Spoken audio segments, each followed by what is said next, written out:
की वही प्रश्न है, चाहे 370 से पहले या बाद में क्या बदला है?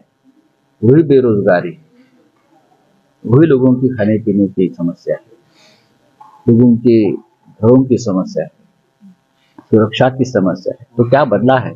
कहाँ गया उद्योग? हजारों करोड़ के उद्योग आप लाने वाले। सर, कश्मीरी पंडितों से आप मिले थे, लगता है आपकी आवाज वहां तक पहुंची है? देखिए, कश्मीरी पंडितों का आवाज हमने हमेशा उठाया, लेकिन कश्मीरी पंडितों के साथ मैंने कल देखा और भी इस प्रकार के प्रश्न है, तो कश्मीरी पंडितों के साथ साथ उनके भी प्रश्न शिवसेना उठाए। एक समय जम्मू में शिवसेना की जड़ें बहुत मजबूत थी, लेकिन जब एनडीए से आपका जो नाता टूटा, कहीं ना कहीं जम्मू से बड़े सारे लोग ना शिवसेना नहीं, हमारा थोड़ा ध्यान कम हो गया, लेकिन अभी हमने आना शुरू किया। अभी भी जम्मू में शामिल होगी क्या शिवसेना? भारत जोड़ो यात्रा, राहुल गांधी जी की भारत जोड़ो यात्रा में शामिल होने के लिए मैं खास करके आया था। कल मैं राहुल जी के साथ लगभग 12 किलोमीटर यात्रा में शामिल हुआ। एक बहुत ही अच्छा अनुभव रहा, रोमांचक अनुभव रहा। मैं उस यात्रा को राजनीतिक यात्रा नहीं मानता हूँ। इस देश के सभी जो राजनीतिक दल है वो कहीं ना कहीं जब ये यात्रा उस राज्य में पहुंची तो उस यात्रा में शामिल हो गए थे। महाराष्ट्र में जब यात्रा आई थी तो स्वयं आदित्य ठाकरे जी शामिल थे। यात्रा का अंतिम पड़ाव आ गया कश्मीर में, तो मुझे लगा कि जम्मू कश्मीर में जाकर शिवसेना ने भी इस यात्रा में रिप्रेजेंटेशन देना चाहिए। इसलिए कि जम्मू कश्मीर के साथ बाला साहब ठाकरे जी का एक इमोशनल रिलेशनशिप रही हमेशा, और उस नाते मैं उद्धव ठाकरे साहब के आदेश से यहाँ आया। और आने के बाद मैं देखा कि जम्मू कश्मीर में जब मैं कल पहुँचा, जम्मू में कल पहुँचा, तो मुझे आश्चर्य हुआ कि आज भी जम्मू और कश्मीर की वही प्रश्न है जो इस बारे में हम 10 साल 15 साल पहले चर्चा करते थे। सरकारें केंद्र की बदली, राज्य की बदली, राजनीति बदल चुकी है, लेकिन चाहे कश्मीरी पंडित हो, चाहे रिफ्यूजी हो, चाहे डिस्प्लेस पीपल हो, चाहे लॉ एंड ऑर्डर हो, चाहे राष्ट्रीय सुरक्षा का मामला हो, लोगों की सुरक्षा हो, टेररिज्म हो, सभी प्रश्न वहीं के वही है। आश्चर्य हुआ मुझे, तो इतनी सरकारें बदली। अब तो गवर्नर का राज चल रहा है, 4 साल से चुनाव नहीं है, मुख्यमंत्री निवास खाली पड़ा हुआ है। अब वहाँ क्या होता है मुझे मालूम नहीं, मुख्यमंत्री निवास में क्या चल रहा है। ये सब प्रश्न सिर्फ जम्मू कश्मीर के नहीं है, देश के सामने है। जम्मू कश्मीर एक ऐसा राज्य है, उस राज्य का छोटा से छोटा प्रश्न और समस्या भी राष्ट्रीय प्रश्न बन जाता है। क्योंकि मोदी जी की सरकार भी जब आई थी 2014 में, तो वोट मांगे थे कश्मीर, जम्मू कश्मीर के नाम, और आप सभी ने और देश ने भी जम्मू कश्मीर के नाम पर वोट भी दी। लेकिन यहाँ की युवा है जो बेरोजगार है। 370 कलम तो नहीं है, ठीक है, लेकिन उसके बाद जो आश्वासन दिए थे कि कश्मीर में बड़ी मात्रा में उद्योग आएंगे, रोजगार बढ़ेगा, फिर एक बार स्वर्ग बनेगा, लेकिन जब मैं लोगों से बात कर रहा था तो इस प्रकार का स्वर्ग मुझे कहीं दिखा नहीं। जम्मू में आज भी चाहे कश्मीरी पंडित हो या और विस्थापित और निष्कासित लोग हों, आज भी अपना आक्रोश लेकर वहाँ बैठे हैं। कहाँ हो गई घर वापसी? मुद्दा घर वापसी का अगर था तो घर वापसी करने से लोग डर रहे हैं। आज भी यहाँ जो आपने आश्वासन दिया था वो आश्वासन की पूर्तता नहीं हुई। बाकी सभी प्रश्न है, तो मैं जस्ट कल लोगों से बात कर रहा था, उसका मतलब ये नहीं कि हम लोग आए और सब कुछ प्रश्न का उत्तर समाधान लेकर जाएंगे, लेकिन मुझे आश्चर्य हुआ कि 15 साल पहले, 20 साल पहले, 7 साल पहले जिस प्रश्न के बारे में हम चर्चा कर रहे तो आज भी कायम है। आप आपको कुछ पूछना है तो पूछ लीजिए। लेकिन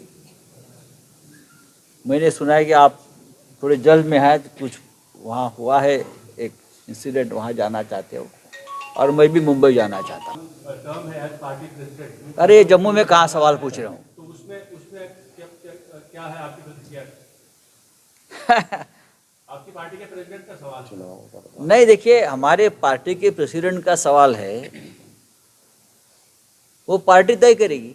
ठीक है, चुनाव आयोग उसमें आया है, लेकिन हमारे पार्टी का प्रेसिडेंट कौन होना चाहिए ये हमारी पार्टी तय करेगी। और हमको, जैसे शिवसेना प्रमुख बाला साहब ठाकरे, वो आजीवन पार्टी के अध्यक्ष रहे। जब चुनाव आयोग ने कोई संहिता बना दी तो हम उनके मुताबिक हम 2 साल बाद, 3 साल बाद चुनाव लेते थे। मुझे लगता है उद्धव ठाकरे भी पार्टी के पक्ष प्रमुख है और वो भी पार्टी के प्रमुख रहेंगे। जम्मू कश्मीर में शिवसेना का जो संगठन अभी बड़ा छोटे स्तर पर है, अगर आगामी दिनों में अगर चुनाव होते हैं, उस चुनावों में अगर शिवसेना कोई 1 मात्र या 2 मात्र सीटें निकालने में कामयाब रहती है और किसी तरह अगर जो मौजूदा सरकार बनेगी उसमें अगर गठबंधन का बात आपकी सही। तो जम्मू के लोगों को किस तरह के आश्वासन देना चाहेंगे? देखिए, मैं आश्वासन तो नहीं देना चाहता हूँ, शिवसेना का आश्वासन के ऊपर कोई विश्वास नहीं है। हम हमेशा, बहुत से लोगों का होता है जाहिरनामा, हमारा होता है वचननामा। हम लोगों के प्रश्नों के ऊपर ही बात करते हैं। सरकारें बनती है, सरकारें चली जाती है, इतनी सरकारें बनी है। देखिए, आज भी बेरोजगारी है। जो हमको करना था, जो करना है, उसका एक मेमोरेंडम तो हम पहले से बना कर रखा है। आपने देखा होगा, आप दे दीजिए जो लोकल इशू है सब। सबसे पहले यहाँ के जो युवा है, स्थानिक युवा, उनका रोजगार का जो मसला है उसके तरफ हमको ध्यान देना पड़ेगा। जो हम मुंबई में करते हैं, जो महाराष्ट्र में करते हैं, यहाँ के युवाओं को प्राधान्य मिलना चाहिए रोजगार में। भूमिपुत्र है यहाँ के। और जिस मुद्दे पर शिवसेना की स्थापना मुंबई में हुई, महाराष्ट्र में हुई, भूमिपुत्रों के प्रश्नों पर, लेकिन आज यही मुद्दा छूट गया है। जम्मू कश्मीर या किसी भी इलाके में आप जाइए, सबसे बड़ी समस्या रोजगार की है। सरकार ने आश्वासन दिया था ना, 370 कलम हटने के बाद, सेक्शन जाने के बाद बड़े बड़े उद्योग यहाँ आएंगे, हज़ारों करोड़ की इन्वेस्टमेंट होगी। हाँ, बड़े बड़े उद्योगपति का नाम लिया था, कोई भी आकर ज़मीन खरीद लेगा और उद्योग निर्माण करेगा। लेकिन मुझे तो कोई दिखता नहीं इस प्रकार की हलचल हुई है, सिर्फ राजनीति ही चल रही है। ये राजनीति बंद होनी चाहिए। और जो यहाँ के जो सिविक प्रश्न है, जैसे आपने जो चुनाव की बात कही, चुनाव महानगर पालिका का हो या विधानसभा का हो, जम्मू के प्रश्न वो तो वही रहते हैं जो हर महानगर पालिका में होते हैं। तो हमको इतना अनुभव है मुंबई में और महाराष्ट्र में, जरूर हम यहाँ काम करेंगे लोगों के प्रश्न उठाने के लिए। सीधा सवाल है, बोलिए। आने वाले दिनों में जम्मू कश्मीर में शिवसेना चुनाव लड़ेगी क्या? देखिए, मेरे साथ यहाँ के प्रदेश अध्यक्ष मनीष जी बैठे हैं और मैं उनसे बात कर रहा था, तो उनकी पूरी तैयारी है चुनाव लड़ने की। सर, महाराष्ट्र के भाजपा के प्रदेश उपाध्यक्ष ने ये दावा किया है कि और विरोधी जो एमएलएज हैं वो भी अब उनके साथ शामिल होंगे, विरोधी पार्टियों की, आपकी पार्टी के बारे में। अरे वो तो क्या, वो तो जो बाइडेन के पार्टी के लोग भी तोड़ेंगे, उनसे क्या बात कर रहे हो। आज इस तरह से 2 ब्लास्ट हुए हैं अब कुछ देर पहले, और एक बहुत सीरियस ब्लास्ट बताया जा रहा है। आप किस तरह देखते हैं? नहीं, ब्लास्ट हुए हैं और ब्लास्ट पहले भी हुए, ब्लास्ट होने जा रहे हैं। कहाँ है सिक्योरिटी, कहाँ है सुरक्षा? ये जो सवाल मैंने पहले भी पूछा था कि सब कुछ अभी ठीक ठाक हो जाएगा, ये जो वचन आपको मिला था इस राज्य को, मुझे लगता है हवा में है। राहुल साहब, आपने राहुल गांधी की भारत जोड़ो यात्रा का कुछ आपका अनुभव बताया। पहले वाले राहुल गांधी और अब के राहुल गांधी, आपको क्या फर्क दिखाई देता है? नहीं, मैं किसी व्यक्ति और नेतृत्व में फर्क नहीं करूंगा। राहुल गांधी जी वही है। मैंने उनका एक बयान सुना था एक किसी प्रेस कॉन्फ्रेंस में, जिस राहुल गांधी के बारे में आप सोचते हो उस राहुल गांधी को मैंने मार दिया है। किस परिवेश में वो बयान दिया था मुझे मालूम नहीं, कि मुझे बयान बहुत अच्छा लगा। राहुल गांधी के बारे में मीडिया और खास करके भारतीय जनता पार्टी ने एक प्रतिमा बनाई है, इमेज बनाई है, वो गलत है। और आपके मन में जो उनकी इमेज है, वो इमेज को राहुल गांधी जी ने नहीं, सभी लोगों ने खत्म कर दिया है। राहुल गांधी जी कन्याकुमारी से कश्मीर तक 4500 किलोमीटर से भी ज़्यादा पैदल चल रहे हैं। यह अपने आप एक हिम्मत का काम होता है, साहस है, लगन है देश के प्रति। जिसका आत्मा इस देश के साथ चल रहा है वो ये पैदल चल सकता है। मैं उसमें राजनीति नहीं देख रहा हूँ इस यात्रा में, इसलिए शिवसेना भी शामिल हो गई। जब महाराष्ट्र में राहुल गांधी जी और उनकी यात्रा आई थी तो आदित्य ठाकरे साहब हमारे उस यात्रा में राहुल जी के साथ शामिल हुए थे। और जब यात्रा अपने आखिरी पड़ाव पे है, अंतिम चरण में है जम्मू कश्मीर में, तो उद्धव जी ने मुझे कहा कि आप चाहिए। इसलिए मैं भी कल उनके साथ लगभग 12 या 13 किलोमीटर में पैदल चला। राहुल गांधी का नेतृत्व आने वाले समय में जरूर इस देश में चमत्कार करेगा, ऐसा मुझे लगता है। और आप पुराने राहुल गांधी या नए राहुल गांधी में कोई फर्क मत करिए। राहुल गांधी जी अपने आप स्वयं एक ऐसा नेता है, मैं मानता हूँ, चाहे उनकी विचारधारा अलग हो, मतभेद हो राजनीतिक, लेकिन ज़रूर आने वाले समय में वो अपने नेतृत्व की चमक दिखाएंगे और एक चैलेंज खड़े करेंगे। राहुल साहब, लेकिन राहुल गांधी 2024 नजदीक आ रहा है और उसके पहले तीसरी आघाड़ी को लेकर बहुत सारी चर्चा हो रही है। केसीआर राव हो, ममता बनर्जी हो, एक साथ मिले थे। देखिए, ये थर्ड फ्रंट का प्रयोग बहुत बार हो गया और असफल हुआ है। ये second front, third front, fourth front, ये फ्रंट की बात छोड़ देनी चाहिए। उस बारे में मुझे लगता है महाराष्ट्र से शरद पवार साहब ने भी इस बारे में अपना बहुत बार राय व्यक्त की है, बहुत लोगों ने की है। ये अलग अलग फ्रंट, अलग अलग गुट नहीं चल सकते और कांग्रेस के बिना कोई भी फ्रंट सक्सेस भी नहीं होगा। इस देश में आज भी कांग्रेस का वजूद है, कांग्रेस पार्टी पूरे देश में फैली हुई। ठीक है, आज उनके पास सांसद कम है, 2024 में ये चित्र बदल सकता है, लेकिन कांग्रेस को दूर रखकर कोई फ्रंट नहीं बन सकता। ये वास्तविकता है और उसके ऊपर ध्यान देना चाहिए। राहुल साहब, सीधा सवाल है, राहुल गांधी देश का नेतृत्व करने में सक्षम है? क्यों नहीं ऐसे है? आपको लगता है? हाँ, क्यों नहीं लगता है? लगेगा। वो पीएम पद के, मैं पीएम की बात नहीं, मैं नेतृत्व की बात कर रहा हूँ। 2024 के बाद हम तय करेंगे, लेकिन इस देश का नेतृत्व तो कोई भी आदमी कर सकता है डेमोक्रेसी में, उसमें क्या है। लेकिन राहुल गांधी खुद बार बार बोल रहे हैं ना कि मुझे प्रधानमंत्री नहीं बनना है, लेकिन लोग चाहते हैं अगर किसी को प्रधानमंत्री बनाना है तो राहुल जी को बनना पड़ेगा। लेकिन जम्मू कश्मीर में आप आए हुए हैं, राहुल गांधी की यात्रा को आपने समर्थन दिया है। जम्मू कश्मीर में विधानसभा चुनाव होते हैं तो शिवसेना आपकी अकेले चुनाव लड़ेगी या कांग्रेस या नेशनल कॉन्फ्रेंस के साथ गठबंधन में? देखिए, हम तो कोशिश करेंगे। मेरी जो हमारी कार्यकारिणी से बात चल रही थी, तो अगर एक अच्छा गठबंधन बनता है और उस गठबंधन में एक रिस्पेक्टेबल हमें कोई मिलता है स्थान, तो हम ज़रूर उसमें जाएंगे। नहीं तो हम अकेले चुनाव लड़ेंगे। मुद्दे बहुत है, मुद्दे क्यों नहीं। अगर शिवसेना ने यहाँ डट कर काम किया तो हमें विश्वास है कि लोग हमारे साथ रहेंगे। जम्मू कश्मीर के साथ हम हमेशा हमारी आस्था रखी है।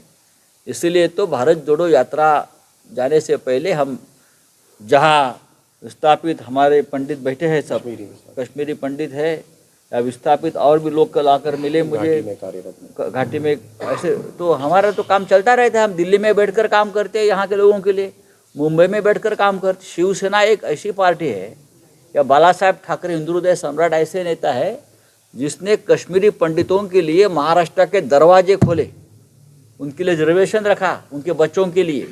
किसी पार्टी ने किया, किसी देश में या किसी केंद्र की सरकार ने किया?